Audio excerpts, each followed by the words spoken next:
Hey, welcome to Where's the Love podcast with your favorite host, Chloe Hummingbird.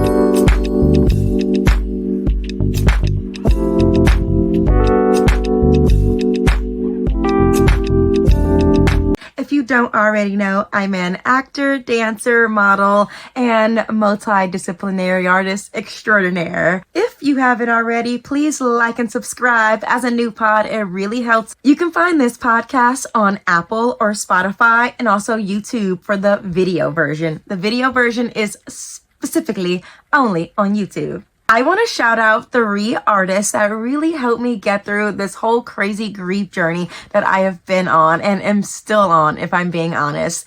Number 1, Kevon Stage. He's a comedian and I found him on Instagram originally. Now I think I follow him on Instagram, TikTok. He is hilarious and most known for being his uber churchy self that we love so much, and also known for being in collaboration with Tony Baker, his bald brother. And he created a one-man show called Grief Sucks. He's been making videos about his brother before Grief Sucks have even been produced or been on stage. The freaking comedic videos he's been making are so relatable over the year that it's just been helpful and a reminder that comedy is a great, intelligent, healing art form. Number 2, Megan Thee Stallion. Okay, I was already a Megan Thee Stallion fan before my mom died, but I didn't know that Megan Thee Stallion's mom died as well.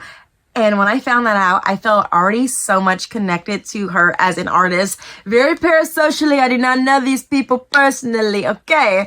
And I just felt even more connected to her than I felt before. And I love her song Anxiety because, bad bitches have bad days too. Love that song. And her just being the stallion she is and just standing in her fierceness, her individuality, her sexuality, and daring the world to just love her.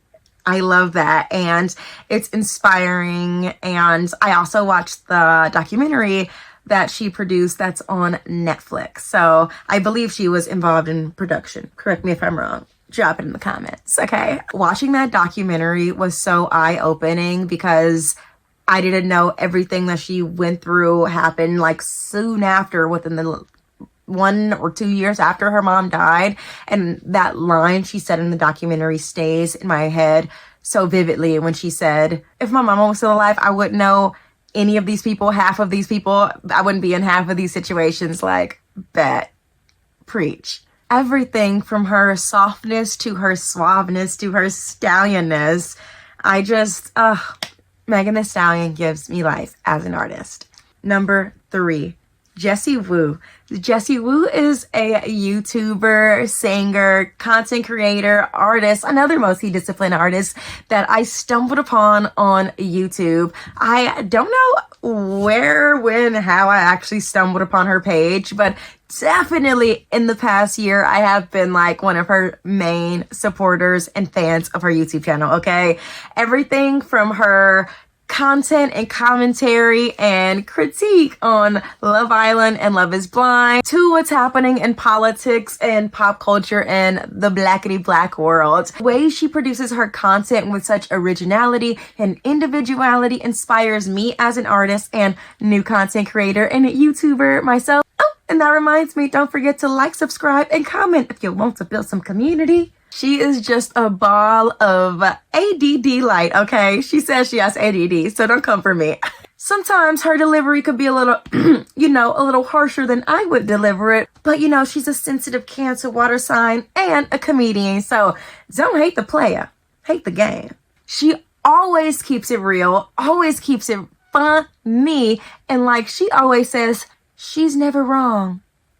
Just early. So thank you to those 3 artists and creators. There are many, many more, but those definitely stand out for being the highlights of my past year grieving. I've been chronically online, hunty. Chronically. It's chronic, okay, how much I've been online. I have seen every video, for instance, that like Kev on Stage has put out. I can't wait. Clark it. If you know, you know. I can't wait to go to one of Kev on Stage's comedy shows. So that'll be fun. Last time I spoke about how, you know, I got some family secrets going on and there may be a certain, you know, potential DNA test that was revealed in my family. To me. What? If you want to find out how I just found my long lost father, watch that video on YouTube. The story is quite insane. It's still fresh. It's been a couple months, like 3-4 months since I found out, but like, yeah. Do you ever get over that shock? I've decided that my YouTube channel will be where I talk about like everything personal, like how I stay organized, my artist journey, hair, makeup, like everything in between. However, I've decided that the podcast will strictly be about pop culture, politics, and everything that's not necessarily me, but everything I want to give, you know, my personal opinion on. You dig? With that being said, without further ado, I know you see the caption, honey. Let's talk about Love Island Season 8 of USA. I started watching Love Island last season. I jumped in kind of the beginning, middle. It wasn't like the beginning, but so many creators that I follow were talking about Love Island. And I was like, all right, I have to figure this out. And then I learned it was like interactive in real time. These people were on the island. I was like, okay, you got me hooked before I even watched it and was hooked. You know what I'm saying? You know what I mean? So therefore, I watched it, got the app, started voting, but I already last season was like, you know what?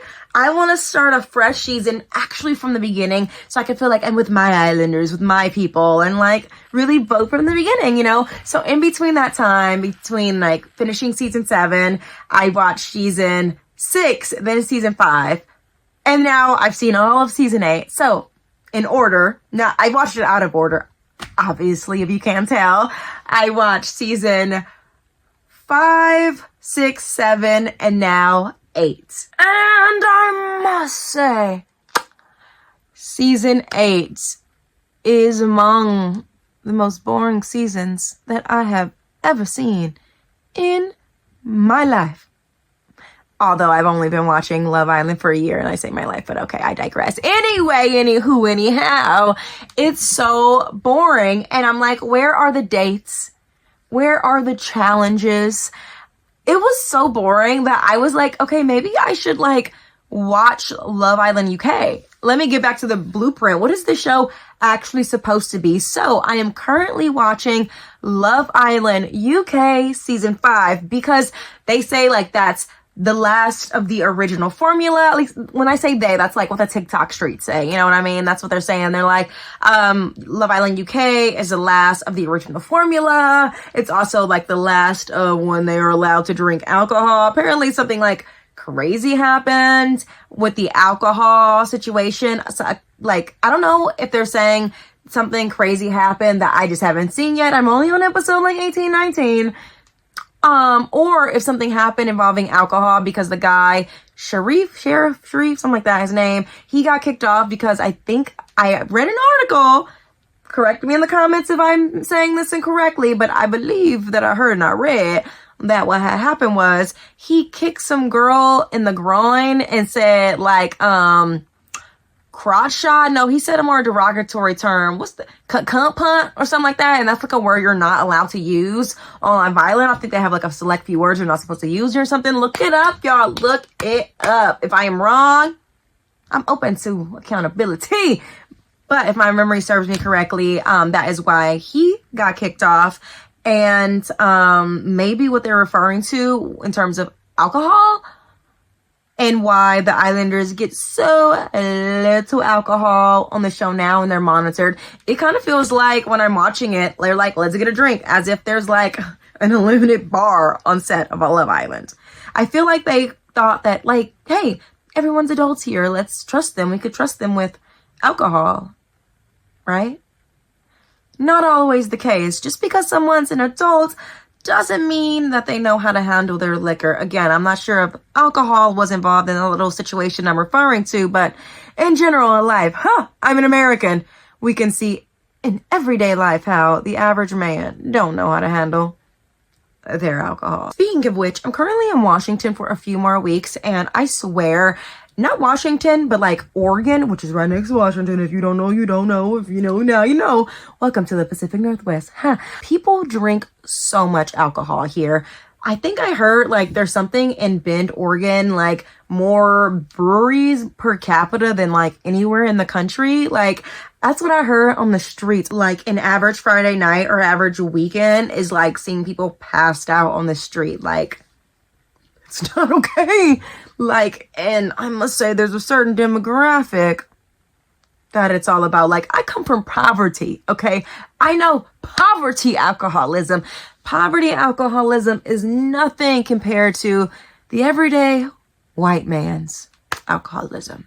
Which is so hilarious because there's so many like stereotypes against Native Americans being like alcoholics or black people or like even like, oh, Mexicans and tequila and liking alcohol. But like in my lived opinion from literally growing up around Latinos and black people and then living around white people, there is no comparison to the drug consumption, especially the alcohol consumption. No shade.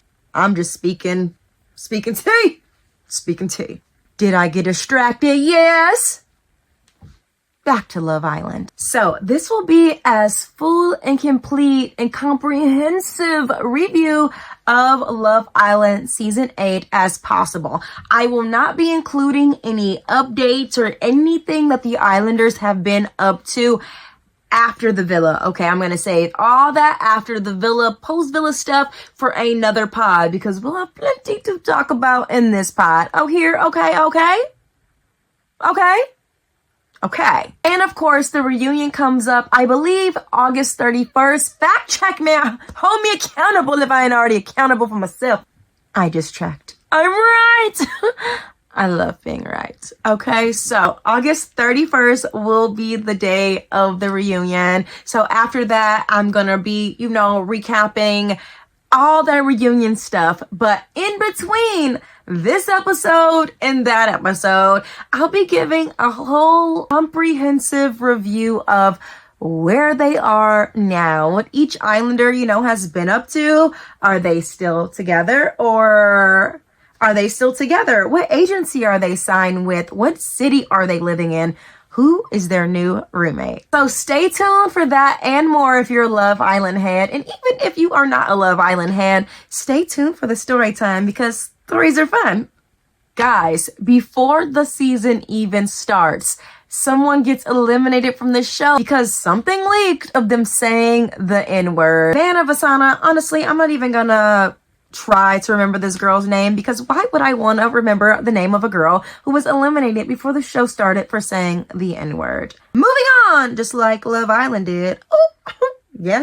So because she was eliminated, things were a little bit switched around and fordangled before the show even started. The cast got a little switched up. For instance, Gabriel is a contestant who was supposed to be an OG. He ended up being a bombshell because we needed an even number of girls and even number of guys. And well, if a girl is cut, we can't have just a fella standing there. Not already when the show first starts anyway. The guys and the girls need to say, start on an even playing field. So if there are more girls than guys, that gives one or the other, more of an opportunity and leverage to find a mate and find love, which makes finding love on Love Island a little bit scarce in numbers, Speaking of that Vasana girl real quick though, she's from Beaverton, Oregon. Not far from where I am this very moment. My man is from Oregon and I was excited when I remember now. It's coming back to me. I remember I was so excited when I heard that there was an Oregonian on there. Let's just say Oregon has a long racist history. AKA the KKK. Anywho, Scooby-Dooby-Doo, let's get to our OG original contestants. Our 5 OG girls are Trinity, Anaya, Melanie, Bea, and Kenzie. Beatrice. She was like, not Beatrice, not Beatrice. It's Beatrice. But people also call her Bea. Now, all of these girls are between like 21, 22 to 25 at the oldest. Now, it's not nice to have favorites, but I have my close and personal fave is Trinity. When I say close and personal, close, what does that mean? I don't know these people. I know none of these people. Stop asking me. No, hands down, Trinity is such a sweetheart. One of my favorite contestants and galley gals that I've actually seen on Love Island, period, on any season I've watched. I would say that she's one of my top, like, 5 girlies on any Love Island season that I've seen so far. Now, the original 5 guys in the villa are KC, Bryce, Zach, Sean, and Sincere. Ugh, I hate saying this man's name, and you'll find why I had that reaction shortly. Like I said, Gabriel was supposed to be an OG, but ended up being a bombshell. So we'll talk about the bombshells a little bit later. Did I already say I didn't have a favorite guy? No, I have no favorite guy. No favorite guy. Hey there, this video is sponsored by me.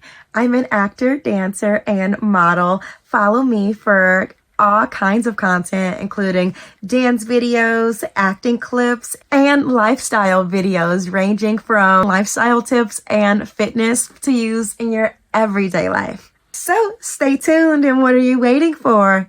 Hit that subscribe button now. So, the show starts off with a compatibility challenge of sorts. This challenge is like an echo throughout the entire season, okay? It's a compatibility challenge that leads everybody to standing behind doors because of questions like, do you like doggy style or missionary better? And if you like doggy style, the girls stand on this side of the door and the guys sit on this side of the door, or whatever corresponding door that matches to your desires. You get it? There were other questions like that, but did that doggy style question stand out? Oh, yes, it did. Yes, it did. When it finally came to, everybody had eventually made out with everybody at the end of this challenge, and it was time to decide, who do you want to partner up with? I believe it was the girls who had to stand behind the door of the guy that they liked. Or something like that, honey. What happened was there were 2 girls that ended up standing behind one guy's door. That guy happened to be Sincere, or Mr. No Name, who shall not be named, Voldemort, if you will. This man lies. He's a lying liar. Who lies? Anyway, they don't know that at this point in time. It's Anaya and Melanie. Latino, I think biracial. Sincere ends up with Latina, Afro-Latina, Dominican, Melanie. The girl who didn't get picked, Anaya, is actually the daughter of a basketball star. So she's a Nepo baby. She's definitely a BAP. I don't know what kind of BAP she is, but is giving definitely soft life BAP. Even if you're an athlete, okay, doing that hard work, honey, and looks like she has a scar here, getting shoulder surgeries and whatnot, it don't mean you can't be a BAP just because you're working hard, okay? So because of the numbers of the ratios of the contestants, when 2 girls are standing behind one guy's door, that naturally means that one guy has nobody behind his door. So that means that there was one guy not chosen and one girl not chosen. That girl is, again, Anaya, and that guy is KC. KC and Anaya happen to be the only black people, well, only full dark-skinned black people, obvious to the naked eye, black people on the show. So online, from the viewer standpoint, this sparks a lot of conversation about colorism. Not only like racism coming from the white community or white contestants necessarily, but even colorism that was projected on the black contestants themselves, because even the dark-skinned black people didn't choose each other. So no one chose these 2, so they were paired up together by like default, which you know, I gotta say, I'm sure left a really weird taste in both of their mouths. It must be said that this man is also wearing a pink suit. Okay, he's worn other things at other times in other episodes that, oh, does he look fly as hell? Yes, he does. Does he look like, scrumptious? Yes, he does. With that pink suit. I see what you was trying to do, brother. But it just wasn't hitting it. He is from California, lives in Fresno. I believe he has family. He's like in Fresno. I think he's from Fresno originally, but he also has family in LA that lives in South Central. So, hey, my hood. I was like, okay, California black man, get it. I understand the vibration, the thought process. He sees the spirit. Okay, will he be one of my faves? We shall see. So him and Anaya get to talking, get to rapping, you know what I'm saying? And she tells him right away, I come from basketball royalty. I'm a Nepo baby. Why would you tell a man this right away? But you know what? She's young. She's young. I respected Cordell on season 6 when his brother's a basketball player and he's like the younger brother. He didn't really bring it up until like it needed to be brought up because he ghosted a bunch of people and they're like, why are you like a serial ghoster? And he's like, because these people are trying to use me for what I got for my brother, for my Nepo brotherism, and I'm here for it. And I feel like that's what Anaya should have done because everybody kind of clocked it. I felt like I clocked it watching it. And people also talked about it on TikTok and on other platforms, I'm sure, saying like, it looked like he like, really took that information in his head. He could have taken that in, depending on the type of person he is, as an exploitive way, or he could have taken that information in as a way to make himself just feel insecure. I'm not projecting on this man. I'm just saying reasons why you shouldn't tell people this sensitive information like so early. Enough of them. Kenzie, the only full white woman and blonde. She's not a real blonde, but letting everybody know multiple times that she's blonde is very important to her. So I'm letting you know, for the people in the back, Kenzie is blonde. She couples with Zach, who is one of 2 fully white guys on the OG cast of the 5 guys. And Zach is Greek, actually. He's a Greek man who grew up and immigrated to England and somehow, some way gets to be on Love Island USA. I don't even get how his brother, Charlie from season 7, got to be on Love Island because you're not American. I know Love Island UK was the OG originator show. So does that mean anybody from the UK can just get on any season? Let me know. Focus. Anyway, Zach and Kenzie, they totally match up with each other, but he tells her pretty much the same night, you know what? I'm not really into blondes. And she is so offended because she's literally never in her life. And you can tell she's never heard in her life. She is literally shocked because in her mind, blonde is the beauty standard and everybody should want, and be yearning for blondness, to be with blondness, to be near blondness, to be blondness if they can. Oh, racism really has just done so much psychosis on the planet. So much psychosis. So Kenzie basically starts her first night feeling insecure because she's blonde and he don't like that much. Bea, who has 1 leg, she's actually a Paralympian. The Latina Bea, she pairs up with Sean, who I believe is half black. Sean is a cop from Pennsylvania. He actually quit his cop job before he came on the show. I don't know if he quit or just gave a hiatus. I believe it was a hiatus, but the mayor of his town put out this statement, which, I feel like it was just the mayor fucking clout chasing, if I'm being honest. One of his 5 minutes of fame himself, okay? Basically saying that Sean wasted so many of the city's money training him and blah, blah, blah. But he said he only got that job anyway because he had a kid with this woman, one night stand. This man was in a relationship for 9 years or something like that with his high school sweetheart. Then they were on and off and they broke up and then within the year of breaking it off with her, he had a string of one night stands, got a woman pregnant. Now he has a baby for 18 years plus 18 years. If he's doing it right, it's his whole life. What Why are you on Love Island, sir, with a child? Go home. This is just like last year, season 7, with that one girl, another Voldemort who shall not motherfucking be named. Go home, yo, baby. Like, it's awkward. And I know, women making money, yeah, but it's so awkward to see, like, a woman over here in a bikini when, like, your baby is at home and your baby daddy is talking about how you don't have emotional intelligence. Like, I rebuke it, I think. Lastly, but not leastly, for the OGs are Trinity and Bryce paired up together. They were the ones that bonded over Doggy Style. Like I said before, Bryce is a white boy from LA and Trinity is a black girl from Virginia. Just like Alandria was from Virginia last year. Where y'all getting these beautiful Virginia girls from? Yeah, I am tired. It's almost 10 o'clock at night. It's probably past it by now, to be honest. Okay, so I think it's like the next day or something after coupling, right? It's only been like 24 hours or less. And since they've been in the villa, the next day is coming, the sun is shining, the butterflies are in the air, and the owls, okay? That cute owl, if you know it's so cute. I'm gonna put a picture here for the people who are watching on YouTube. Sorry for the people who are listening on Apple and Spotify. You gonna hear me. But can you see me? Can you feel me? Subscribe on YouTube.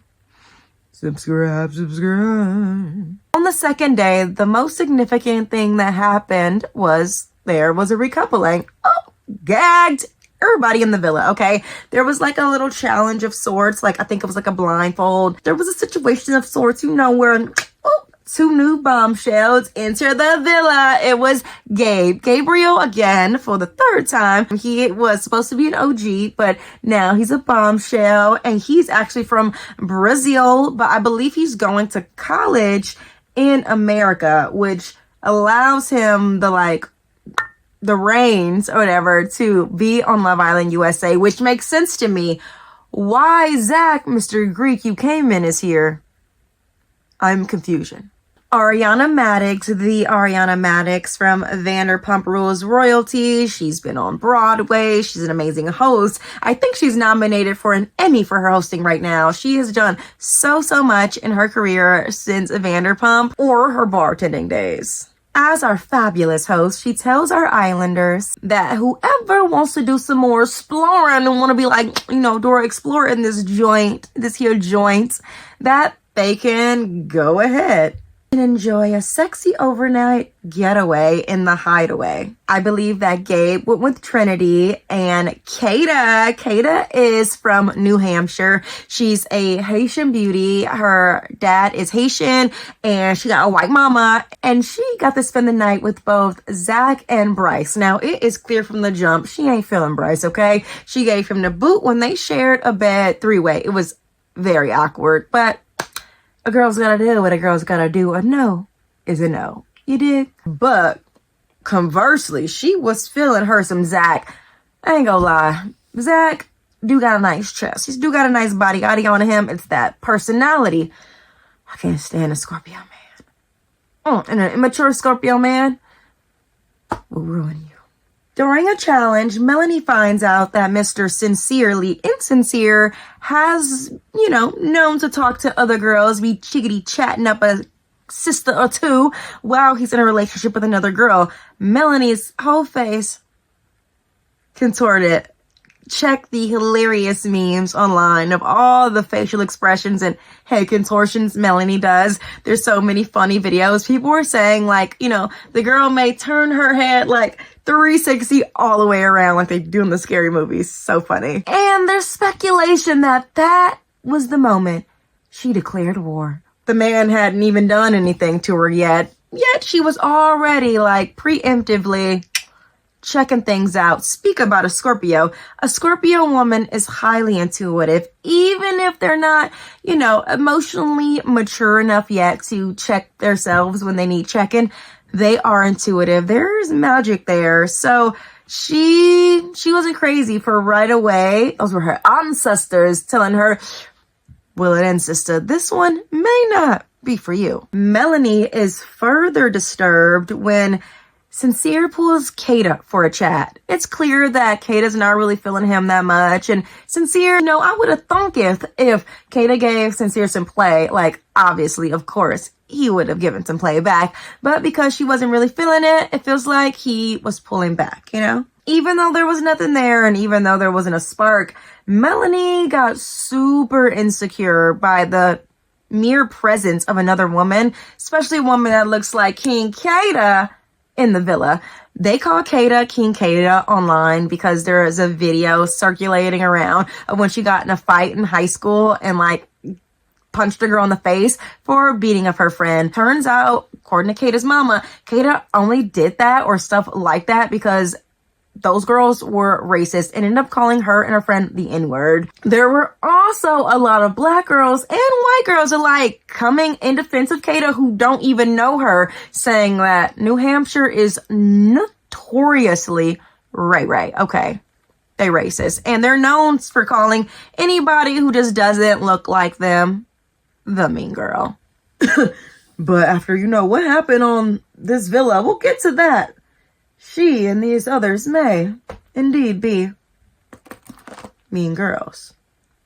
Kata, to be perfectly honest, wasn't feeling none of these chump cheese in this villa, but some reason she likes Zach's chump cheese. But she's young. Maybe she only sees his chump cheese apps.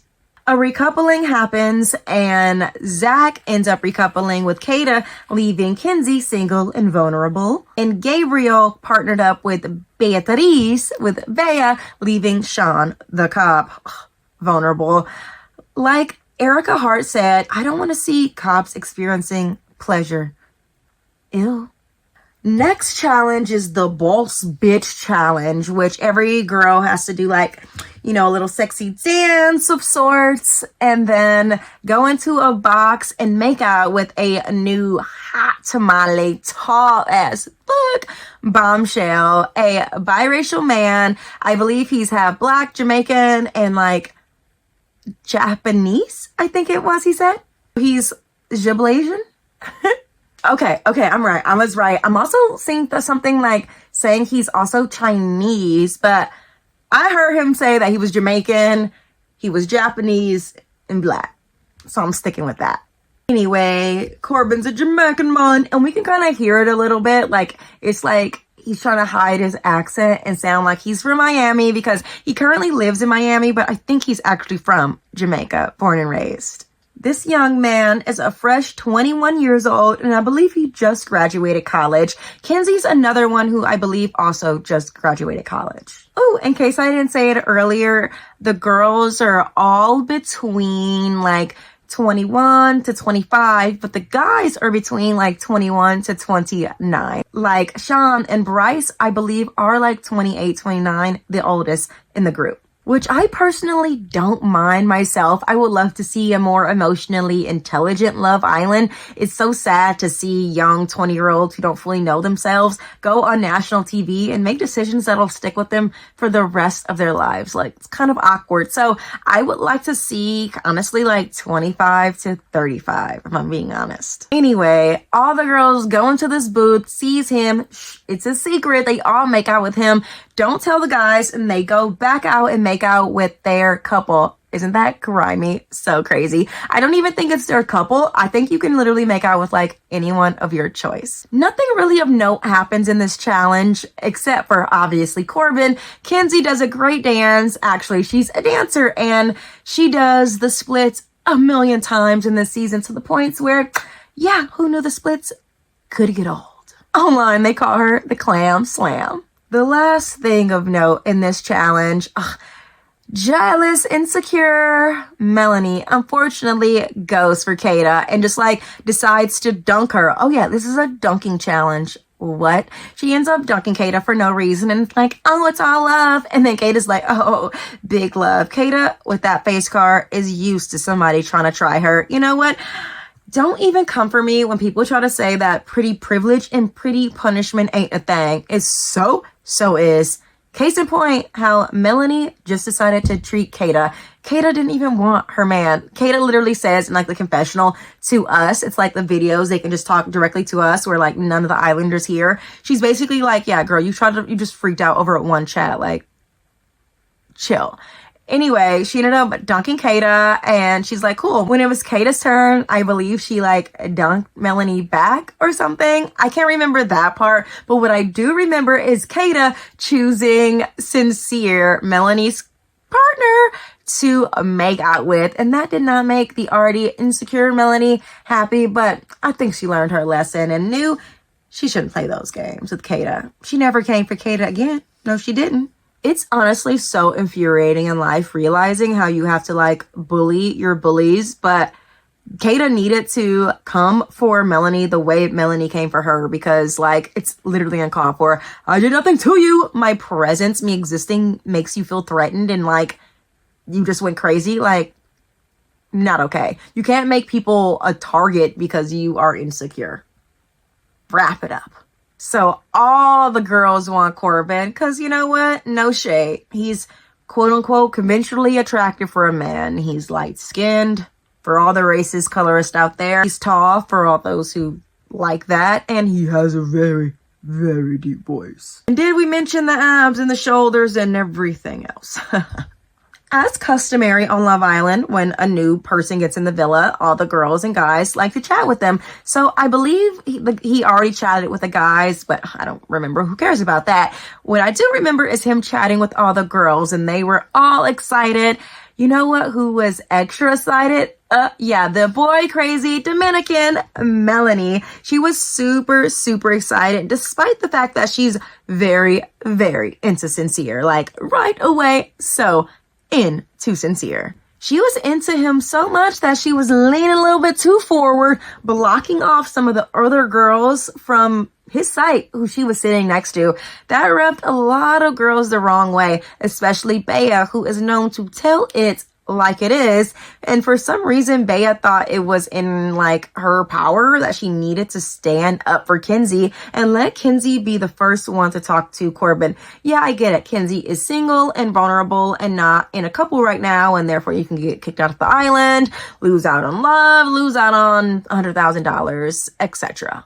But it's also a competition, so I think whoever Corbin wants to talk to first, or whoever gets to talk to him first, gets to talk to him first. Yeah, have some decorum, have some discretion, but I don't think that Bea needed to be like Kenzie's bodyguard to tell Melanie to freaking give Kenzie first dibs on the man. Bea actually confronted Melanie about this, and Bea came in, honestly, she wasn't necessarily wrong, but she was coming in very strong. In Melanie's defense, she was like, you know, you did too much. You did too much. You didn't have to come in condescending like you was my mama telling me what to do. Like, what? Because soon as Bea said, like, hey, you came in a little too hot and heavy there, Melanie immediately was like, oh my gosh, you know, I didn't even notice. You're right. I was just excited. I hear you. I'm gonna do that next time. But it felt like Beatrice kind of like doubled down in a way. And Melanie, it sounds like she was saying, you know how people like cry when they're like really, really angry. They feel like they can't express themselves. That's essentially what happened here with Melanie. She was like, give me 10. Her famous line, give me 10, give me 10, you know, and sometimes a girl just needs 10, especially a heightened emotional Scorpio like myself. I get it. Because why are you talking to me like that? Why are you talking to me like that? You know what I'm saying? I believe Melanie is a Dominican girl. I believe she like moved to New York City, I think by herself to like start a whole new life. Or she moved to LA. She currently lives in Los Angeles. So maybe it's LA she moved to. But, oh, wait. She from Dominican, but she grew up in Philly and now she lives in LA. Welcome to Melanie's life story. My Scorpio sister. This Give Me 10 became one of the biggest memes of the entire season. I think it was a little bit of both, to be honest. Maybe Bea was doing too much and maybe Melanie was a little bit sensitive in that moment. These two were eventually able to meet in the middle, have a genuine conversation. Some people think that conversation was like a power move on Melanie's part, but I think it was just two Latina girls working it out and vibing. So glad there wasn't really much drama from the rest of them for the rest of the season. Dun dun dun. We have reached the first dumping. Okay, Corbin secretly, nobody knew this, but Corbin, he got a text from the Love Island god saying that he could choose first. I believe the girls actually got to choose this time. The girls and Corbin. Corbin ended up choosing Kenzie. which I think maybe shocked slightly some viewers because Kenzie and Sean, although not in a couple together, have been experiencing some late night smooches with each other. Also, Anaya expressed to Sean that she likes him too. Unfortunately, Sean was not picked by Anaya or Kenzie, therefore was eliminated from the island, which again, I don't want to see cops experiencing pleasure. Go home to your child. Next. Don't get too comfortable now because 3 new bombshells have entered the villa. There's this big ass bed, right? I think they honestly put like 8 queen beds together. 8 California kings together in one to make this one ginormous bed. White sheets, everybody wearing white, but in their pockets they have like their own individual paint color. All the guys stay on the bed, but the girls, one by one at a time, go along blindfolded. The girls are blindfolded and they kiss the guys to figure out like which guy is my guy. And when they feel like they got to their guy, they can stop. So you kind of kiss until you don't have to kiss anymore. I mean, unless you want to keep kissing, which some of the girls definitely take that liberty. Like Melanie, she kisses every single guy and then stops at the last 2 guys between the new Corbin and the guy she's coupled up with Sincere, the 2 guys she likes the most, and she kisses one and then kisses the other and is like, I'm not quite sure who I like. And then she kisses one and then she kisses the other. Again, mind you, Sincere has a long ponytail. He has longest hair than any other guy in the villa. Most guys in the villa have short hair, no longer than like their chin level at the most. Sincere's hair is much longer than that. So it's kind of like, the guys know that you know who we are. Also, Corbin is huge. He's a Hulk of a monster man. Not that he's a monster. Very manly, you know what I mean? So that was very controversial, sassy, and very Scorpio of you. I dare say I approve. I approve. Cause she let him know right away, oh, if you want to play games and potentially be texting other people, oh, I could play games too. After everybody went and did their kissy maroos and everybody blindfolded at that point, I mean, of the girls sitting next to their men on the bed, 3 new bombshells came in, 2 girls and 1 guy. The guy's name was Caleb, who came in last, and the 2 girls, Jen Blonde Batty from Los Angeles, and Saul, another fellow Scorpio, hopefully a mature Scorpio. Unfortunately, she didn't stick around in the show long enough for me to see how mature she is, but from what I've gathered so far, she's truthful, tell it like it is, and lives from the heart, so I like her. Not to mention, she's fine as fuck. Some people say her mom is white. Some people say her mom is just light skinned. Her dad is definitely, may he rest in peace, a black man. So she's either a black woman or a biracial black woman. Who I must say is T. She's one of that girls. Okay, she's one of that girls. This entrance was hot, this entrance was sexy, and this entrance was wild. These girls also have their individual paint colors, so when the girls take their blindfolds off, they're like, whose colors are these? Those girls weren't standing there when the paint was revealed, and they came out. And then that's where we get to see Caleb for the first time, our Southern prince. He is a Southern man, blonde hair, blue eyes. So we're thinking perfect for Kenzie, who is single at this point in the show. And she says she's waiting for her cowboy. So here he is. It's clear that production sent this man in, especially for Kenzie. I believe Caleb kissed every single girl. Kata, in particular, made quite a show out of kissing him and wasn't caring if Zach was jealous or not. Zach was doing a little bit too much, which is weird because he ended up just making out with the girl right in front of them. Blindfolded or not, I honestly think being blindfolded is worse. In his opinion, he's yeah, but we didn't have to watch. I think I'd rather watch than being made a fool of with you doing something right in front of me that I can't see. I hate this guy. Now, I believe Soul's color was red, if my memory serves me correctly, and Casey was dripping in red. I believe Ariana Maddox asked everybody, how do you feel? And Casey said, blessed. Bea said that was the wrong answer because Casey, Anaya was really, really shook up and like taken aback by him saying that he was blessed, as if he cussed her out right there. But that just, is an example of the insecurities that Anaya has, which is okay. We all have insecurities, especially when we're as young as her. And let's be honest, the only dark-skinned black woman on this international series is a lot of stress. Casey ends up reassuring Anaya how much he likes her. It's you, it's only you, you're the blueprint and all this. I believe he gives her this blueprint speech before Souls, even in the villa, but he wants to give Anaya a pep talk, basically telling her when I date black women, it's the black women who are dark, who look like you. You're the blueprint and I am a black man who's attracted to black women. Just so you know, because you don't always know. Just because they black, not all skin folk is the kin folk, as they say. He also ends up telling the guys that Soul looks exactly like one of his exes. Exactly, I think, except for the short hair. Which Sincere, who's friends with Anaya, eventually tells her, telling her, don't tell Casey that I told you this. What does Anaya do? Goes up to Casey and said, hey, Sincere told me that you said that, da-da-da-da-da. Why didn't you tell me that? Which is valid question, I must say. But to spill the beans saying that Sincere told you that after he explicitly told you not to is why?